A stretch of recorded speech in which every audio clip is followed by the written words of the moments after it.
வணக்கம், சலாம் மலேசிய மடானி. ஆர்டிஎம் தமிழ் செய்திகள் உங்களுக்காக. உங்களுடன் நான் ஹரிஹரன் சண்முகநாதன். இன்றைய தலைப்புச் செய்திகள்.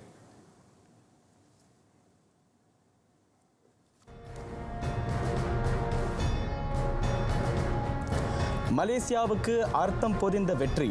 சூலு தரப்பின் மனுவை தள்ளுபடி செய்தது தி ஹேக் முறையீட்டு நீதிமன்றம்.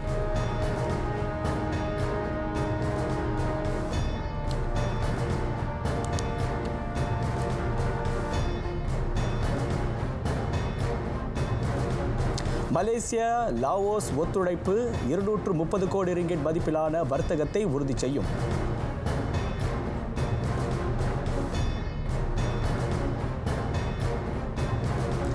அனைத்துலக சந்தையில் மிளிர இந்திய குறு சிறு நடுத்தர தொழில்துறையினருக்கு வாய்ப்பு.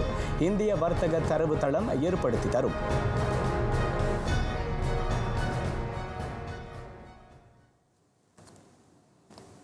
மலேசியாவுக்கு முக்கிய வெற்றி. நாட்டின் இறையாண்மைக்கு சவால் விடுக்கும் வகையில் சூலு தரப்பு முன்வைத்த மனுவை நெதர்லாந்தில் உள்ள தி ஹேக் முறையீட்டு நீதிமன்றம் தள்ளுபடி செய்தது. அந்த மனு தள்ளுபடி செய்யப்பட்டதை பிரதமர் டத்தோஸ்ரீ அன்வார் இப்ராஹிம் லாவோஸ் வியன்டியனில் மலேசிய செய்தியாளர்களிடம் தெரிவித்தார். 1490 கோடி அமெரிக்க டாலர் இழப்பீட்டை வழங்க கோரி ஸ்பெயினிய நடுவர் நீதிமன்றம் கடந்த ஆண்டு பிப்ரவரி 28 இறுதி தீர்ப்பை அளித்திருந்தது. அந்த தீர்ப்பை அங்கீகரித்ததோடு நடப்புக்கு கொண்டு வருமாறு சுலு கும்பல் தி ஹேக் முறையீட்டு நீதிமன்றத்தில் மனு தாக்கல் செய்திருந்தது. அந்த மனு நிராகரிக்கப்பட்டதை அடுத்து இறைவனுக்கு பிரதமர் நன்றி கூறினார். மலேசிய இறையாண்மைக்கு சவால் விடுக்கும் ஒரு கருப்பு அத்தியாயம் முற்று பெற்றுவிட்டதாக அவர் வர்ணித்தார். அந்த தீர்ப்பை தொடர்ந்து சுலு தரப்பு லக்சம்பர்க் மற்றும் நெதர்லாந்தில் உள்ள மலேசிய அரசாங்கத்தின் சொத்துகளுக்கு இனியும் உரிமை கொண்டாட முடியாது. லாவோஸிற்கு 2 நாள் பயணம் மேற்கொண்டிருந்த டத்தோஸ்ரீ அன்வார் தாயகம் திரும்பும் வேளையில் வியன்டியனில் மலேசிய ஊடகத்தாரை சந்தித்தார். மலேசியா லாவோஸ் உறவு வலுப்படுத்தப்படும். பல்வேறு துறைகளில் ஒத்துழைப்பை ஏற்படுத்திக் கொள்ளவும் இரு நாடுகளும் முனைந்திருக்கின்றன. டத்தோஸ்ரீ அன்வாரும் லாவோஸ் பிரதமர் டாக்டர் சொனாக்சே சிஃபண்டனும் அதற்கான இணக்கத்தை எட்டினர். லாவோஸ் பிரதமரை டத்தோஸ்ரீ அன்வார் இன்று காலை அவரின் அலுவலகத்தில் சந்தித்தார். தம் துணைவியார் Datuk Seri doctor Wan Azizah Wan இஸ்மாயிலுடன் வந்திருந்த பிரதமருக்கு அங்கு சிவப்பு கம்பள வரவேற்பு நல்கப்பட்டது. சந்திப்பின் தொடக்க அங்கமாக இரு நாடுகளின் தேசிய கொடிகளும் ஏற்றப்பட்டன. அதன்பின் லாவோஸ் இராணுவம் வழங்கிய மரியாதை அணிவகுப்பை பிரதமர் பார்வையிட்டார். அதனைத் தொடர்ந்து இரு நாடுகளின் பேராளர்களும் இருவழி உறவு குறித்த கலந்துரையாடலில் பங்கேற்றனர். புதிய துறைகளில் ஒத்துழைப்பை ஏற்படுத்திக் கொள்வது பற்றி அந்த சந்திப்பில் முக்கியமாக விவாதிக்கப்பட்டது. பிரதமராக பொறுப்பேற்ற பின் டத்தோஸ்ரீ அன்வார் லாவோஸுக்கு மேற்கொள்ளும் முதல் பயணம் இது.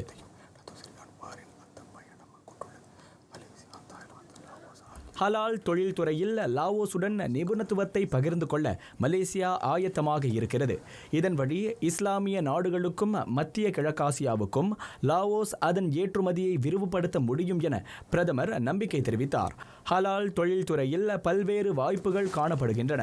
அதனை ஊடுருவ மலேசியா லாவோஸுக்கு தோள் கொடுக்கும் என்றும் டத்தோஸ்ரீ அன்வார் உறுதியளித்தார்.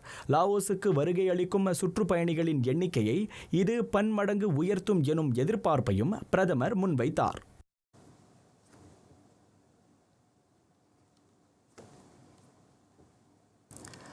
லாவோஸின் எலக்ட்ரிசாய் டு லாவோ நிறுவனத்துடன் TNB நிறுவனம் கையெழுத்திட்ட உடன்படிக்கையின் வழி அந்நாட்டின் புதுப்பிக்கக்கூடிய எரிசக்தியின் ஆற்றல் மேம்படுத்தப்படும். 2025க்குள் நாடு 46 கோடி ரிங்கிட் முதல் 230 கோடி ரிங்கிட் மதிப்பிலான வர்த்தகத்தை மேற்கொள்ளும் என பிரதமர் கோடி காட்டினார். லாவோஸுக்கான பிரதமரின் சிறப்பு பயணத்தின் போது அந்த கருத்திணக்க உடன்படிக்கை கையெழுத்திடப்பட்டது. ஆசியான் நாடுகளுக்கு இடையிலான மின்சார வர்த்தகத்தை வலுப்படுத்தும் நோக்கத்தையும் டத்தோஸ்ரீ அன்வாரின் அந்த பயணம் கொண்டுள்ளது. மலேசியா, தாய்லாந்து, லாவோஸ் ஆகிய நாடுகளுக்கு இடையிலான ஒத்துழைப்பு லாவோஸுக்கான மலேசியா மின் ஏற்றுமதிகளை அதிகரிக்கும்.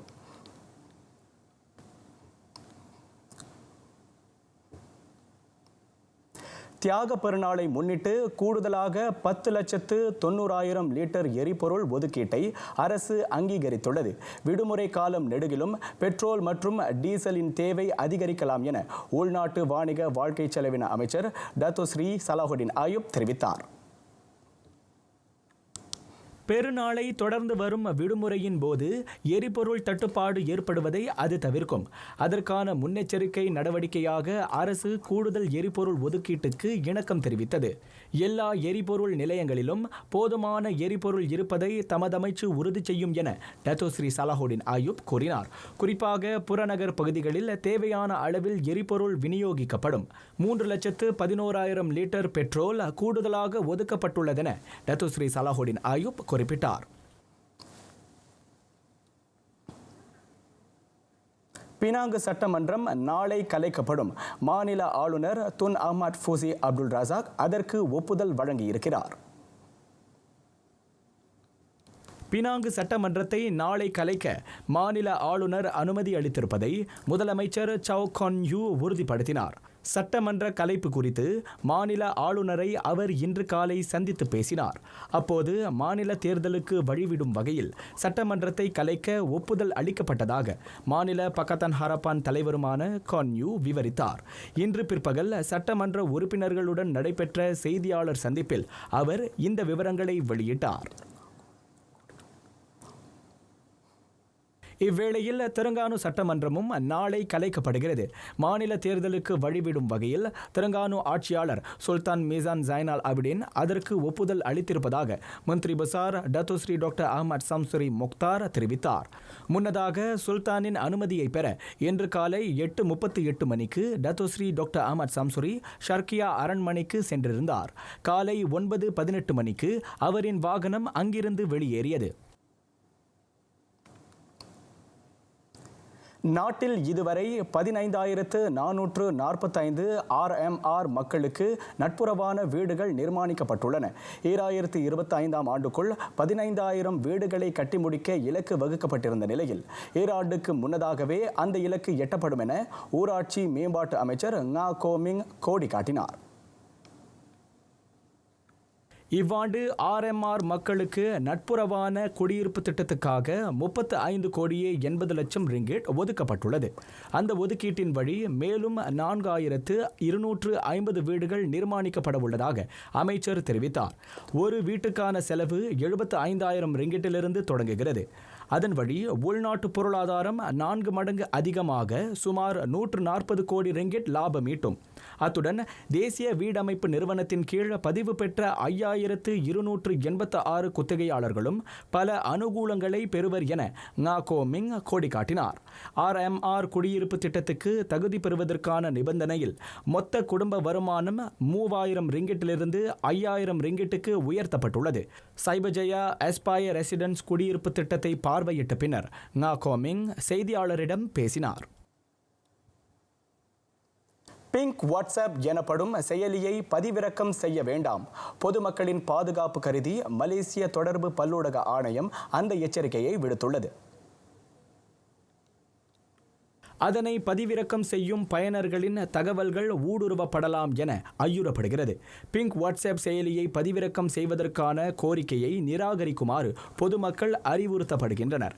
பயனர்களின் படங்கள், குறுஞ்செய்திகள், தொடர்பு பட்டியல் போன்ற தரவுகள் அந்த செயலியின் வாயிலாக ஊடுருவப்படுகின்றன. ஏற்கனவே கைபேசியில் அந்த செயலி நிறுவப்பட்டிருந்தால் அதனை உடனடியாக நீக்க வேண்டும் என MCMC தெரிவித்தது.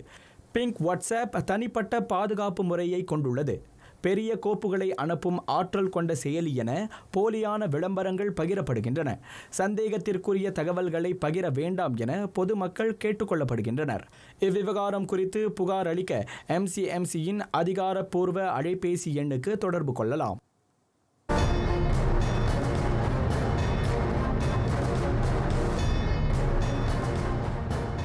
நாட்டில் புதிய கல்வி திட்டம் வரையப்படுகிறது. அதில் பல்வேறு கூறுகள் கருத்தில் கொள்ளப்படும். ஆசிரியர்களின் திறனை மேம்படுத்துவதிலும் போட்டியாற்றலை அதிகரிப்பதிலும் கூடுதல் கவனம் செலுத்தப்படுவதாக கல்வி அமைச்சர் ஃபர்லினா சிடெக் மேலவையில் தெரிவித்தார். நடப்பில் உள்ள 2013 2025 ஆண்டு வரைக்குமான மலேசிய கல்வி மேம்பாட்டு திட்டத்தை கல்வி அமைச்சு ஆராய்கிறது. அதன் ஆக்கத்தன்மை தீர ஆராயப்படுவதுடன் மேம்படுத்தவும் பரிசீலிக்கப்படுவதாக ஃபர்லினா விவரித்தார். உலகார்ந்த கூறுகளை அடிப்படையாக கொண்டு மட்டுமே புதிய கல்வி திட்டம் வரையப்படாது. மாறாக உள்நாட்டினரின் தேவைக்கு ஏற்பவும் அது வடிவமைக்கப்படும் என அமைச்சர் கோடி காட்டினார். திட்டத்துக்கான இலக்கை நிர்ணயிக்கவும் அதனை வகுக்கும் பணிகளுக்காகவும் சிறப்பு பணிக்குழு தோற்றுவிக்கப்பட்டிருக்கிறது. தொடர்புடைய கல்வி மேம்பாட்டு திட்டம் இதுவரை சிறந்த அடைவு நிலையையே பதிவு செய்திருக்கிறது. இடைநிலை பள்ளி மாணவர்களின் பங்களிப்பு 77.96 விழுக்காட்டிலிருந்து கடந்த ஆண்டு 89.97 விழுக்காடாக அதிகரித்திருப்பதே அதற்கு சான்று என ஃபர்லினா குறிப்பிட்டார். அதே காலகட்டத்தில் திபெத்தில் மாணவர் பங்கேற்பு 6.66 விழுக்காட்டுக்கு உயர்ந்தது. வார நாட்களில் புத்ராஜயா 2ஆம் கட்ட துரித கடவு ரயில் சேவையின் பயன்பாடு 305 விழுக்காடு உயர்ந்துள்ளது. தினசரி முதல் கட்ட MRT சேவையை 23,000 பேர் பயன்படுத்தும் நிலையில் 2ஆம் கட்ட MRTயில் 93,000 பேர் பயணிப்பது போக்குவரத்து அமைச்சின் கண்காணிப்பின் வழி தெரிய வந்துள்ளது என அமைச்சர் ஆந்தனி லாக் தெரிவித்தார்.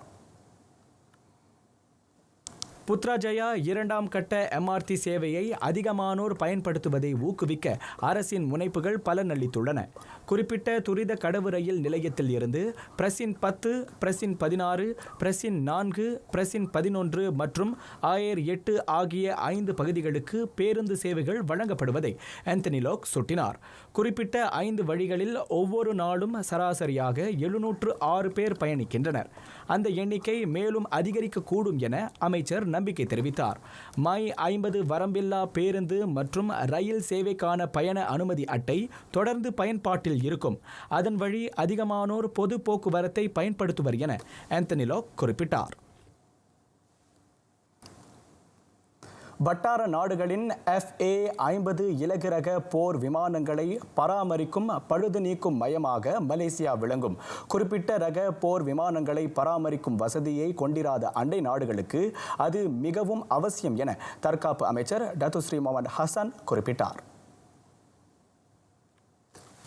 நாட்டில் போர் விமான பராமரிப்பு மற்றும் பழுது நீக்கும் நடவடிக்கை தொடர்புடைய திட்டங்கள் ஆராயப்படுகின்றன.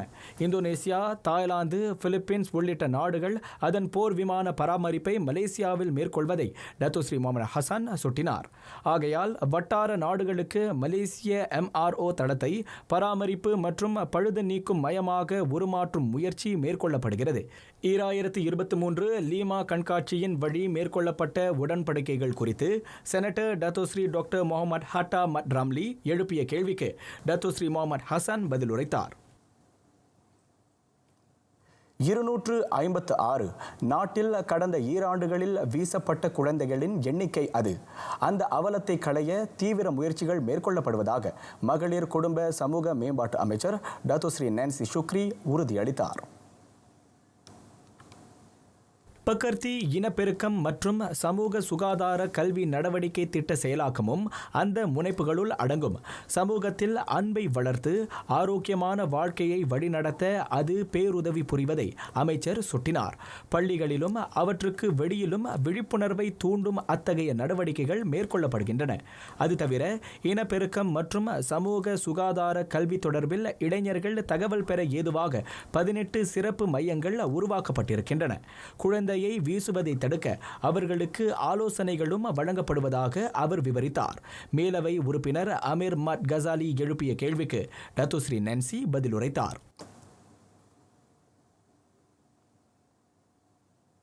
25,853 பேர் வேலைவாய்ப்பு கண்காட்சி வாயிலாக பணியில் அமர்த்தப்பட்டவர்களின் எண்ணிக்கை அது. இவ்வாண்டு ஜனவரி முதல் ஜூன் வரையில் அந்த கண்காட்சியை சொக்சோ மூலம் மனிதவள அமைச்சு ஏற்பாடு செய்திருந்தது. இளைஞர்களுக்கு வேலை வாய்ப்பை ஏற்படுத்தி தரும் அந்த கண்காட்சியை அமைச்சு தொடர்ந்து நடத்தும் என துணை அமைச்சர் முஸ்தபா சக்மோட் மேலவையில் குறிப்பிட்டார். அதனை தவிர்த்து தொழிலாளர்களின் திறனை மேம்படுத்தவும் பட்டை தீட்டவும் குறுகிய கால பயிற்சிகளும் முன்னோடி திட்டங்களும் ஏற்படுத்தி தரப்படுகின்றன. தொழிலாளர்களின் ஆர்வத்தையும் பின்னணியையும் ஆராய்ந்து அவர்களுக்கு உரிய பயிற்சிகள் வழங்கப்படுவதை துணை அமைச்சர் சுட்டினார். இளைஞர்கள் மத்தியில் பணியாற்றலை மேம்படுத்தும் திட்டங்களை டேலன்காப் நிறுவனம் வாயிலாக மனிதவள அமைச்சு நிறைவேற்றி வருகிறது. அதற்கு ஏனைய அமைச்சுகள், துறைகள், அரசு நிறுவனங்கள், துறை சார்ந்தோர் ஆகியவை கைகோர்த்திருக்கின்றன. அவையில் செனட்டர் அப்துல் நாசேர் இட்ரிஸ் எழுப்பிய வினாவுக்கு முஸ்தபா சக்மோட் இவ்வாறு விடை பகன்றார். மலேசிய இந்திய குறு சிறு நடுத்தர தொழில்துறை அனைத்துலக சந்தையில் மிளிரும் காலம் கனிந்துவிட்டது. அதனை மெய்ப்பிக்கும் வகையில் அனைத்துலக சிறு குறு நடுத்தர வர்த்தக மாநாடு இன்று நடைபெற்றது. மலேசிய இந்திய இருவழி வர்த்தகத்தை விரிவுபடுத்தும் முன்னோடி தளமாக அந்த மாநாடு விளங்குவதாக தொழில் முனைவர் மேம்பாடு கூட்டுறவு துணை அமைச்சர் செனட்டர் சரஸ்வதி கந்தசாமி குறிப்பிட்டார். மலேசிய இந்திய குறு சிறு நடுத்தர தொழில்துறையினர் இந்தியாவிலும், தமிழக வர்த்தகர்கள் மலேசியாவிலும் தத்தம் வர்த்தகங்களை சந்தைப்படுத்த அந்த மாநாடு வகை செய்துள்ளது. எஸ்எம்இ காப் ஆதரவுடன் மலேசிய இந்திய வர்த்தக தொழிலியல் சம்மேளனமும் உலக தமிழ் வர்த்தக சங்கமும் இணைந்து ஏற்பாடு செய்த இந்த வர்த்தக மாநாட்டில் இரு நாட்டு வர்த்தகர்களும் பயனடைந்தனர். இன்று ஒரு புதிய டைரக்டரி அறிமுகப்படுத்தப்பட்டிருக்கிறது. அதாவது மலேசியாவில் இருக்கக்கூடிய சிறு மீடியம் சைஸ் தொழில் முனைவர்கள் அதில் இடம் பெற்றிருந்தால் அந்த பட்டியலில் இந்தியாவிலிருந்தோ இல்லை வெளிநாடுகளிலிருந்தோ இங்கே வரக்கூடிய வர்த்தகர்கள் அவர்களுடன் ஒரு வர்த்தக பேச்சுவார்த்தை நடத்துவதற்கு வாய்ப்பாக இருக்கிற முயற்சியில் மலேசிய இந்திய வர்த்தக சம்மேளனம் ஒரு புதிய டைரக்டரி அறிமுகம் செஞ்சுருக்காங்க. இது ஒரு மிக மிக முக்கியமான ஒரு முயற்சி. இந்த அறிமுகத்தின் வழி மலேசியாவில் இருக்கக்கூடிய அனைத்து சிறு தொழில் முனைவோர்களை நம்ம அடையாளம் கண்டு அவர்களை இன்னும் மேற்கொண்டு வளர்ச்சி பாதைக்கு கொண்டு செல்வதற்கான முயற்சிகளை நம்ம எடுக்கலாம். தமிழகம் மட்டுமின்றி ஆந்திரா, கர்நாடகா, கேரளாவைச் சேர்ந்த தொழில் முனைவர்களும் இந்த மாநாட்டில் பங்கேற்றனர். ஏறக்குறைய ஒரு 100-200 இந்திய வர்த்தகர் சிறு நடுத்தர வர்த்தகர்களும் மலேசியாவில் இருக்கும் ஒரு ஏறக்குறைய 150-70 வர்த்தகர்கள் ஒன்றா சேர்ந்து 2 நாள்லையும் பேசிட்டு எப்படி நம்ம இந்த வர்த்தகத்தை அடுத்த கட்டத்துக்கு எடுத்துகிட்டு போக வேண்டும், அரசாங்கத்த ரீதியிலையும் இந்த உதவிகள் மூலியமாக இந்த வர்த்தகங்களை இன்னும் பெருசுப்படுத்த வேண்டும் என்று எங்களுடைய ஒரு பேராசை தான் இது. மலேசியாவில் உள்ள குறு சிறு நடுத்தர தொழில் முனைவர்கள் இந்திய சந்தையை ஊடுருவும் தடத்தை இந்த இருநாள் மாநாடு உருவாக்கியுள்ளது. பல்வேறு துறைகளைச் சார்ந்த இந்திய வர்த்தகர்களும் மலேசிய இந்திய வர்த்தகர்களுடன் கைகோர்க்க ஆர்வம் தெரிவித்துள்ளனர். மலேசியா மக்களோட, மலேசியா என்டர்பிரினர்ஸோட கனெக்ட் ஆகணும்னு வந்தேன். நல்ல கனெக்ஷன்ஸ் கிடைச்சிருக்கு. நிறைய பேரை மீட் பண்ணியிருக்கேன். லைக் மைண்டட் பீப்புள் நிறைய பேர் இருக்காங்க. So I think will have to இதை இன்னும் முன்னேற்றி கொண்டு போனோம். அப்படி இங்கே உள்ள டெக்னீஷியன்ஸ் ஆர்டிஸ்ட்டையும் தமிழ்நாட்டில் உள்ள டெக்னீஷியன் ஆர்டிஸ்ட்டையும் கொலாபரேட் பண்ணி இங்கே மலேசியன் லொக்கேஷன்ஸை யூஸ் பண்ணி படம் பண்ணலாம் அப்படின்னு நாங்கள் ஏற்கனவே முடிவு பண்ணியிருக்கோம். ஸோ அது சம்பந்தமான வாய்ப்புகள் எப்படி இருக்கும் அப்படின்னு பார்க்கலான்னு இந்த நிகழ்ச்சியில் கலந்துட்டுருக்கேன். இன்று தலைநகரில் நடைபெற்ற வர்த்தக மாநாட்டில் உலக தமிழ் வர்த்தக சங்கம் மற்றும் டிவைன் பாரத் வர்த்தக சம்மேளனத்துடன் மைக்கி கருத்திணக்க உடன்படிக்கை செய்து கொண்டது.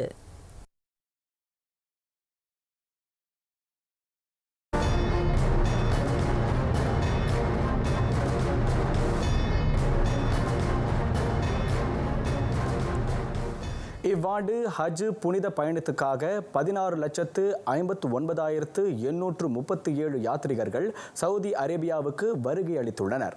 வான், தரை மற்றும் கடல் வழியாக அவர்கள் புனித கடமையை நிறைவேற்ற வந்தடைந்ததாக சவுதியின் கடப்பிதழ் பிரிவு தெரிவித்தது. அவர்களுள் 15,92,199 யாத்ரீகர்கள் அனைத்துலக விமான நிலையங்களின் வழி சவுதிக்குள் வந்துள்ளனர். 60,807 யாத்ரீகர்கள் தரை மார்க்கமாகவும் 1,831 பேர் கடல் வழியாகவும் நாட்டுக்குள் நுழைந்ததாக செயலாக்க தரப்பு தகவல் வெளியிட்டது. யாத்ரீகர்கள் பாதுகாப்பாக நாட்டுக்குள் நுழைய தேவையான வசதிகள் ஏற்பாடு செய்யப்பட்டுள்ளன. சவுதியின் எல்லா நுழைவாயில்களிலும் யாத்ரீகர்களுக்கு உதவ செயலாக்க தரப்பு ஆயத்த நிலையில் உள்ளது. பன்மொழிகளில் ஆளுமை பெற்ற அதிகாரிகள் அதற்காக பணிக்கமர்த்தப்பட்டுள்ளனர். ரஷ்ய தற்காப்பு அமைச்சுடன் ஒப்பந்தம் செய்து கொள்வீர். வேக்னர் துணை ராணுவத்திற்கு அந்த அறைகூவலை விடுத்துள்ளார் அந்நாட்டு அதிபர் விளாடிமிர் புட்டின். அந்த துணை இராணுவத்தினர் ஒன்று தாயகம் திரும்ப வேண்டும் அல்லது பெலருஸ் செல்ல வேண்டும். அவற்றில் ஒன்றை மட்டுமே அவர்கள் தேர்வு செய்ய முடியும் என புதின் எச்சரித்துள்ளார். வேக்னர் துணை இராணுவத்தில் அங்கம் வகிக்கும் போராளிகள் பெரும்பாலானோர் தேசபக்தர்கள் என்பதை அவர் மறுக்கவில்லை. ஆனால் சுய லாபத்திற்காக அவர்களை குறிப்பிட்ட சிலர் ஆட்டி படைப்பதை தம்மால் ஏற்றுக்கொள்ள முடியவில்லை என அதிகாரப்பூர்வமாக ஆற்றிய உரையில் புதின் வலியுறுத்தினார். ரஷ்யாவில் போராட்டத்தை அரங்கேற்றிய விஷமிகள் தாய்நாட்டுக்கு மட்டுமல்ல, அவர்களை நாடி வந்தோருக்கும் தீங்கு இழைத்திருப்பதை அவர் சாடினார். அந்த போராட்டத்திற்கு முட்டுக்கட்டை போடுவதற்கு கை கொடுத்த இராணுவம், அமலாக்கத்தினர், சிறப்பு சேவை பிரிவினர் ஆகியோருக்கு புதின் நன்றி பாராட்டினார். மேலும் அதற்கு தீர்வு காண்பதில் முக்கிய நடுவர் பணியாற்றிய பெலருஸ் அதிபர் அலெக்சாண்டர் லுகாஷென்கோவுக்கு மறவாது நன்றி நவிழ்ந்தார் புதின். இஸ்ரேலுக்கு எதிராக அனைத்துலக குற்றவியல் நீதிமன்றத்தில் புகார் அளித்தது பாலஸ்தீனம். தடைகளை மீட்டுக்கொள்வதுடன் தாக்குதலில் பாதிக்கப்பட்ட மக்களுக்கு இழப்பீடு வழங்க கோரி காசா தீபகற்பத்தின் நாடாளுமன்ற உறுப்பினர்கள் எண்மர் புகார் அளித்தனர். பாலஸ்தீனம் சார்பில் வாதிடுவதற்காக பிரான்ஸைச் சேர்ந்த வழக்கறிஞர் ஜில்ஸ் டூவியர் நியமிக்கப்பட்டிருக்கிறார். பாலஸ்தீன சட்டமன்ற துணைத் தலைவர் அஹ்மத் பார் ஓர் அறிக்கையின் வாயிலாக அதனை உறுதிப்படுத்தினார். அளிக்கப்பட்டிருக்கும் புகாருக்கு நீதிமன்றம் செவிசாய்க்க வேண்டும் என்றும் குற்றச் செயல்களில் ஈடுபட்டு வரும் இஸ்ரேல் தண்டிக்கப்பட வேண்டும் என்றும் பாலஸ்தீன நாடாளுமன்ற உறுப்பினர்கள் கேட்டுக்கொண்டனர். காசா தீபகற்பத்தில் இஸ்ரேல் மேற்கொண்டு வரும் தாக்குதல்கள் ஒடுக்கப்பட வேண்டும் என்பதும் அவர்கள் முன்வைத்த கோரிக்கைகளுள் அடங்கும். காசாவில் நிலவும் தாக்குதலால் 2007 முதல் 2018 வரை பாலஸ்தீன பொருளாதாரத்துக்கு $1670 கோடி அமெரிக்க டாலர் நட்டம் ஏற்பட்டிருக்கிறது. அதேவேளை 2500 கோடி ரிங்கிட் மதிப்பிலான இழப்பீடுகளும் வழங்கப்பட்டன. அமெரிக்கா மொன்டானாவில் யெலோஸ்டோன் ஆற்றின் மேல் இருந்த பாலம் உடைந்ததால் அதன் மேல் பயணித்த ரயில் சரிந்து ஆற்றில் விழுந்தது. ஆற்று நீர் மாசுபட்டிருக்கலாம் என செயலாக்க தரப்பு யெலோஸ்டோன் ஆற்று நீரின் தரத்தை தீவிரமாக சோதனையிட்டு வருகிறது. ஆற்றில் விழுந்த ரயிலில் உருக்கப்பட்ட கந்தகமும் சூடான நிலக்கிலும் ஏற்றி செல்லப்பட்டது. ஆகையால் ஆற்று நீர் மாசுபட்டிருக்கலாம் என ஐயுறப்படுகிறது. சம்பவம் நிகழ்ந்த பகுதியில் மக்கள் தொகை குறைவு என்ற போதிலும் அந்த பகுதியில் அதிகமான பண்ணைகள் அமைந்துள்ளன. ஆற்றில் கவிழ்ந்த ரயில் பெட்டிகளை வெளியேற்றும் முயற்சிகள் மேற்கொள்ளப்படுகின்றன. இதுவரை ஆறு எந்த அளவு மாசுபட்டுள்ளது என்பது கண்டறியப்படவில்லை. ரயிலில் ஏற்றி செல்லப்பட்ட திரவங்கள் பொதுவாக நீரில் திடமாகும் தன்மையை கொண்டவை. ஆகையால் ஆற்றில் கவிழ்ந்த திரவம் வெகு தூரம் அடித்துச் செல்லப்பட்டிருக்காது என செயலாக்க தரப்பு தெரிவித்தது. ஆஸ்திரேலியா சிட்னியில் நிகழ்ந்த துப்பாக்கிச் சூட்டில் ஒருவர் உயிரிழந்தார். போண்டி நகரில் அமைந்துள்ள பேரங்காடி ஒன்றின் வாகன நிறுத்துமிடத்தில் அந்த தாக்குதல் நடந்தது. துப்பாக்கிச்சூட்டு சம்பவம் நிகழ்ந்த இடத்தில் பாதுகாப்பு கருதி போலீஸ் தடுப்புகளை அமைத்தனர். அந்த தாக்குதலில் பாதிக்கப்பட்ட 40 வயது ஆடவர் சம்பவ இடத்திலேயே உயிரிழந்ததாக போலீஸ் தெரிவித்தது. பாதிக்கப்பட்டவர் குற்ற பின்னணியை கொண்டுள்ளதை உள்ளூர் செய்தி நிறுவனம் உறுதி செய்தது.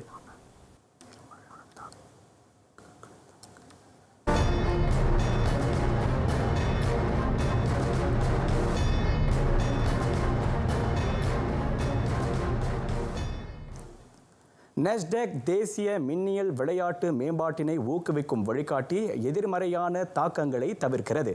குறிப்பாக மின்னியல் விளையாட்டுத் துறையை சார்ந்தோருக்கு அந்த வழிகாட்டி அனுகூலமாக இருக்கிறது என்றால் அது மிக இல்லை. கூடுதல் பாதுகாப்பு அம்சங்களை கொண்ட மின்னியல் விளையாட்டுத் துறையை உருவாக்கும் நோக்கத்தை அது கொண்டுள்ளது. இளையோரை அதிகம் ஈர்க்கும் அத்துறையை மேம்படுத்துவதில் இளைஞர் விளையாட்டு அமைச்சு கொண்டிருக்கும் உறுதிப்பாட்டினை அந்த வழிகாட்டி புலப்படுத்துகிறது. நெஸ்டெக் செயலாக்கம் கண்டிருப்பதால் இளையோர் தீய வழியில் செல்வதை தவிர்க்க முடிகிறது. அந்த வழிகாட்டி செயலாக்கம் காண்பதற்கு முன் மின்னியல் விளையாட்டில் பலர் ஏமாற்றப்பட்டனர். போலீஸ் புகார் செய்ய முடியாத நிலையும் இருந்தது. ஆனால் தற்போது நெஸ்டெக் மூலம் அந்த சிக்கலுக்கு தீர்வு காணப்பட்டுள்ளது.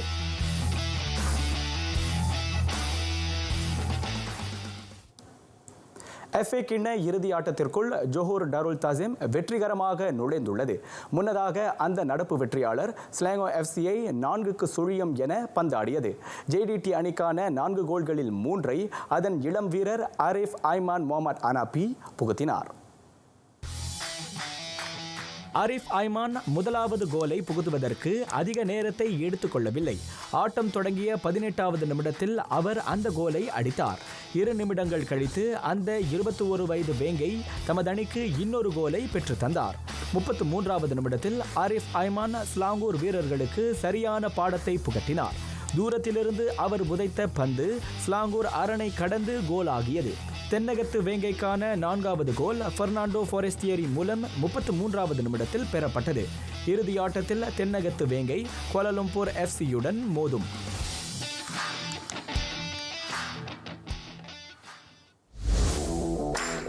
இவ்வேளையில் FA கிண்ண இறுதி ஆட்டத்தில் JDTக்கு கடும் சவால் காத்திருப்பதை மறுக்கவில்லை என அவ்வணியின் தலைமை பயிற்றுனர் எஸ்டபன் சொலாரி தெரிவித்தார். அவ்வாட்டம் அடுத்த மாதம் ஜூலை 22ஆம் தேதி நடத்தப்பட திட்டமிடப்பட்டுள்ளது. தலைமை பயிற்றுனர் போஜான் ஹொடாக் வழிகாட்டலில் இயங்கும் கேல் சிட்டி பலம் பொருந்திய அணியாக உருமாறி வருவதை சொலாரி சுட்டினார். இறுதியாட்டம் வரையில் முன்னேறி இருக்கும் சிட்டி வீரர்களை தென்னகத்து வேங்கையினர் ஒருபோதும் குறைத்து மதிப்பிட மாட்டார்கள் என அவர் சொன்னார். தொடர்ந்து சூப்பர் லீக் காற்பந்தாட்ட முடிவு.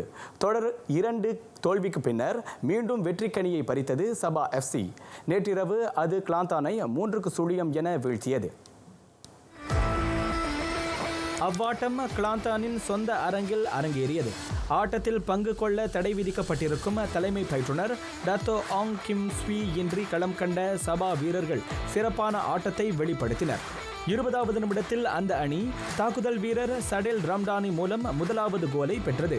முற்பாதி ஆட்டம் நிறைவுற 1 நிமிடம் மீதமிருந்த நிலையில் மத்திய திடல் வீரர் ஸ்டுவார்ட் வில்கென் தமது அணிக்கு 2வது கோலை அடித்தார். 32வது நிமிடத்தில் சபா கேப்டன் பட்ரோல் பக்தியார் 3வது கோலை புகுத்தி அவ்வணியின் வெற்றியை உறுதி செய்தார். 15 ஆட்டங்கள் கடந்த நிலையில் சபா 27 புள்ளிகளை சேகரித்து சூப்பர் லீக் பட்டியலில் 5ஆம் நிலையை வகிக்கிறது. கிளாந்தான் 6 புள்ளிகளுடன் கடைசிக்கு 2ஆம் நிலையில் உள்ளது.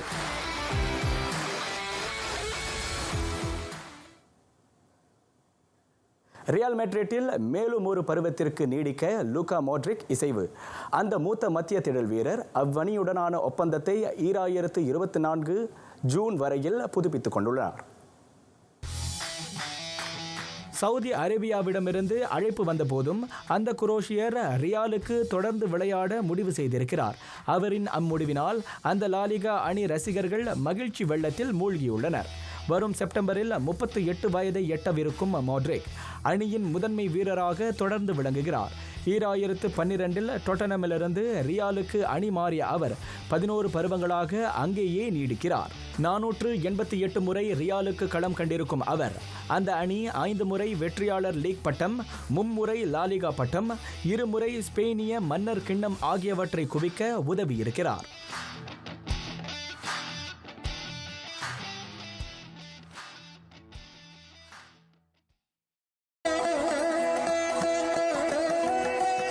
வேந்தன் சுற்றத்திற்கு அழகு சூழ இருத்தல்.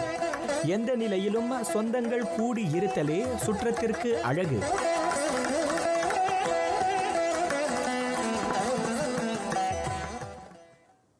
நிறைவடைகின்றன RTM தமிழ் செய்திகள். எங்களோடு இணைந்ததற்கு நன்றி. மலேசியா மடானி தெற்காட் பர்பாடுவான் பனோஹி.